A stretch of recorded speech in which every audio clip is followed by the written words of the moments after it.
Morning everybody. Well, you'll have to excuse the state of me, but I've just been doing the horses and the sheepies and everything else. So I had such an amazing response from everyone on clay buddies. I just can't believe it actually. But yeah, I'm buzzing from it. So thank you so much. And I've had loads of requests about how I make the cushions and stuff hollow. So I promised a few people I'd put a video on. I've never done this before, so you'll have to excuse me. It's like being on Good Morning. So I'm going to make a cushion, and please forgive me if I'm teaching anyone out there how to suck eggs, but for those that are curious, then keep watching. So I'm using a paper clay. I'm trying a few actually at the moment because I don't think I still have found the one I like. I did buy one from Valentine Clays, but it was sort of a terracotta colour, but it was really good to work with, and certainly when I was making the bigger dogs it was really useful because it is very forgiving and I could make quite large pieces and no cracking and things. And it really was very self-supporting, but it was just a weird colour, and I like to start with a really pale one so that I can get my colours right and my oxides. So it was quite terracotta-y.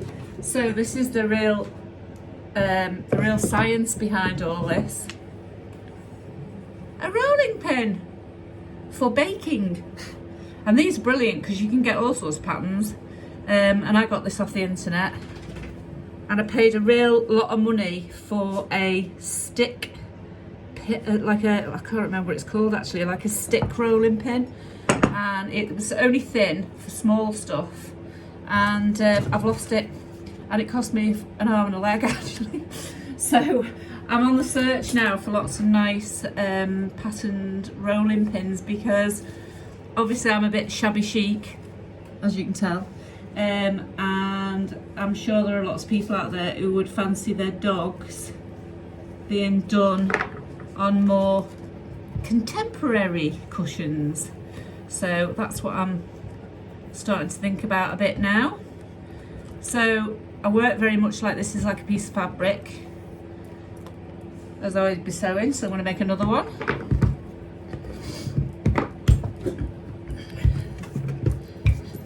And I used to do a lot of sewing actually, making my own clothes, because I used to be a goth. You could never buy anything really freaky, so we all had to learn how to sew so we could wear witchy clothes,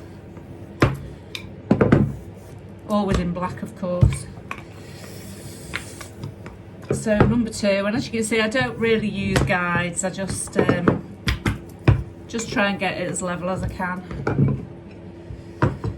And like I say, the paper clays are brilliant because they are really forgiving for drying, so if you can't control the way your work dries, and sometimes if I'm working in here and I've got all the heaters on, this is a converted stable, and it's got holes all over it, and the roof, there's a big gap in the roof, so often I am absolutely freezing to death and resort to going in the house.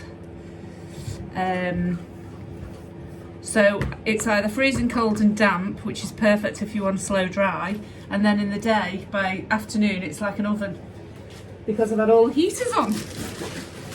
So made both my little fabric sheets, and then I'm going to make a bit of a cushion. And obviously I don't want to have this too firm, because when I do make the dog models, I want to be able to squeeze it in where the body of the animal sits, to make it look, or well, to give it the impression of weight. So it's really a bit of a feel thing going on here, really. Just sort of know how plump you want it, because you don't want it, as the paper gets damp, You obviously don't want it to sink too soon, so I'll try and keep it as fluffed up as I possibly can. And then a pinch. So at least I don't have to get my sewing machine out for this. It's a little bit quicker. And just try and ease it in so my corners match up. And just work my way slowly round, trying to keep the newspaper out of the seam.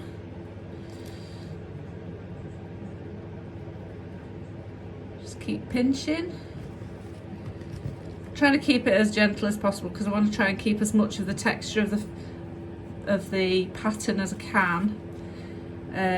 Because when I use the oxides, obviously all those lovely textures will be picked up, and then I finish them with acrylics, so I do a technique called dry brushing, which picks up the top textures really well.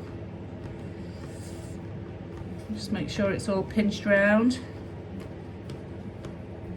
It's a bit like a nice big raviolo. I learnt that on MasterChef 1. Ravioli is a raviolo. So next job is the edging, and I just have this little roly thing, and I just go around very carefully. I know I did a couple of cushions with a corded look, so I twisted very thin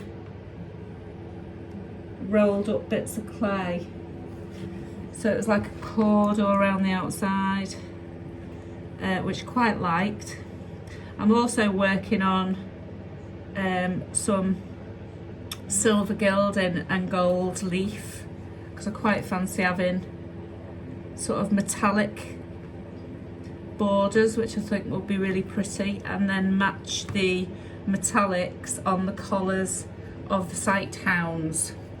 So there's the cushion, all done and dusted. So the next job would be to start the body of the dog, which I'm going to do, but I'm not going to put it on this video because by now you're probably bored stiff. But there it is, a little cushion, very cute, isn't it?